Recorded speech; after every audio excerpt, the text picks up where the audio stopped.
Hello বন্ধুরা, সবাই কেমন আছো? আশা করি সবাই ভালো আছো। এই দেখো, আজকে লোটে মাছ রান্না করব বলে বর কিন্তু বাজার থেকে একদম ফ্রেশ একদম লোটে মাছ নিয়ে চলে এসেছে।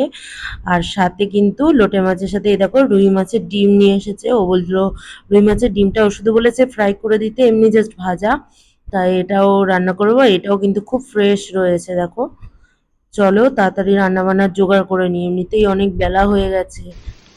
এই দেখো আলুগুলোকে কিন্তু আমি ছোট ছোট করে একদম কেটে নিয়েছি।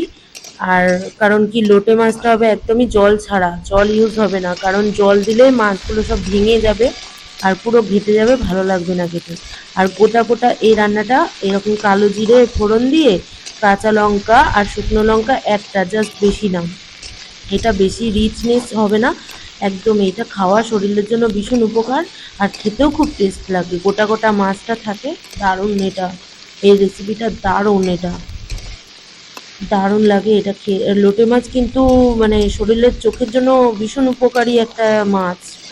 ওই অনেকে এমনিও জাস্ট তেল মশলা বেশি দেয় না, পাতলা করে রান্না করে, বাট এমনি স্পাইসি করে রান্না করলেও খুব ভালো লাগে। বাট আজকে আমার এরকম করে করতে ইচ্ছা করলো। এই দেখো লোটে মাছ রান্না হয়ে ফুটছে, দেখেছো? বেশি ঘাটছিও না, কারণ ঘাটলে আবার ভেঙে যাবে মাছগুলো, একদমই ঘাটা যাবে না। এটাকে জাস্ট এই যে জলটা দেখছো, এটা কিন্তু মাছের থেকেই বেরোচ্ছে। এটা কিন্তু আমি এক্সট্রা কোনো জল দিইনি, ইউজ করিনি একদমই জল, মানে একটু ঢেকে দিয়েছিলাম।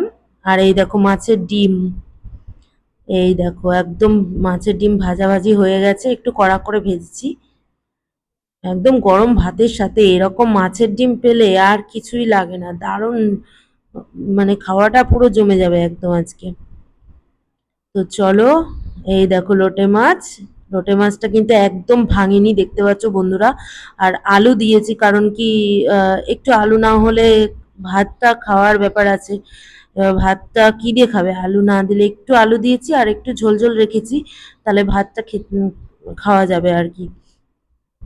কাঁচা লঙ্কা দিয়ে একদম ঝাল ঝাল লোটে মাছ। ওফ বন্ধুরা, আমার ভিডিওগুলো তোমাদের কেমন লাগে অবশ্যই আমাকে কমেন্ট করে জানাবে। আর যদি ভালো লেগে থাকে তাহলে লাইক করে দেবে। আর আমার চ্যানেলটা যদি সাবস্ক্রাইব করো না, তাহলে এখনো সাবস্ক্রাইব করে দেবে।